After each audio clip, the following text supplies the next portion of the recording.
This is the Lone Crater YouTube. We hope this video helps. In this video, I will show you how to make a fish air pump. First, gather your essential components.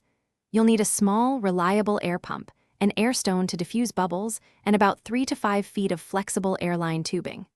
Also, have a check valve ready to prevent water backflow, a T-connector if you plan for multiple air stones, and a few suction cups to secure the tubing. Make sure you have scissors or a sharp knife for precise cuts. Now, let's assemble the system. Take one end of your airline tubing and firmly connect it to the outlet nozzle of your air pump. Next, insert the check valve into the tubing, paying close attention to the arrow indicating the direction of airflow. This is crucial for safety. Finally, attach the air stone to the remaining open end of the airline tubing. This setup ensures a steady flow of oxygen into your tank. With the components connected, it's time for placement.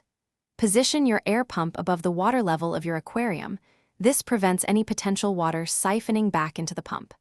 Carefully submerge the air stone into the tank, placing it near the bottom for optimal bubble distribution. Use the suction cups to secure the airline tubing neatly along the back or side of your aquarium, keeping it tidy and out of the way. Finally, let's test your new air pump system. Plug in the air pump and observe the stream of bubbles emanating from the air stone. If your pump has an adjustable control, fine-tune the airflow to achieve your desired bubble intensity.